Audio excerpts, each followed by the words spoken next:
The grill is hot, you got ribs, burgers, wings, and dogs all waiting to hit the grate. You toss them on together, and that's when things go sideways. This is why your 4th of July barbecue falls apart. Not because you're cooking too much, but because the fire wasn't built to handle it.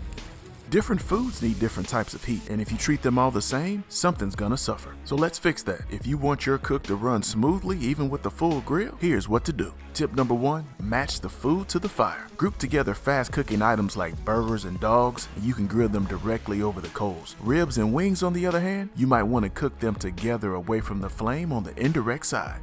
Tip number 2, stagger your start times. Start the ribs early, then add wings. You can add the burgers and dogs at the end since they have faster cook times. Tip number 3, remember to keep the lid closed for indirect cooks. Every time you lift it, you lose heat and momentum.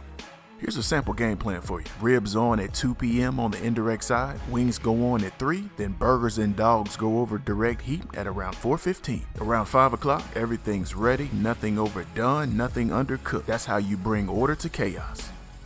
And if this helped, we've got a bundle that takes it even further. It combines our fire management guide and charcoal control pack, 2 tools that work hand in hand to make your cook predictable and dialed in. Keep in mind, these aren't recipes, they're systems. And once you start learning and implementing these systems, the stress disappears. Use the link in the description to grab the bundle. We've knocked 20% off for the entire 4th of July weekend. Just keep in mind the deal ends after Sunday. And here's a bonus tip for you. When you're cooking multiple items and running a longer cook like this, don't stress if your coals start fading. Just toss in a handful of lump charcoal. Lump lights fast, smokes less, and helps extend your cook without slowing things down. No need for a full restart. It's like topping off your tank. Just remember, proper planning helps prevent poor performance when you're on this grill. When your planning, timing, and fire control all come together, that's how you run a calm, confident barbecue this weekend. Be sure to hit that like button, hit that subscribe button, and leave us a comment. We'd love to hear from you. Until next time, grill boldly, serve proudly, and enjoy the process.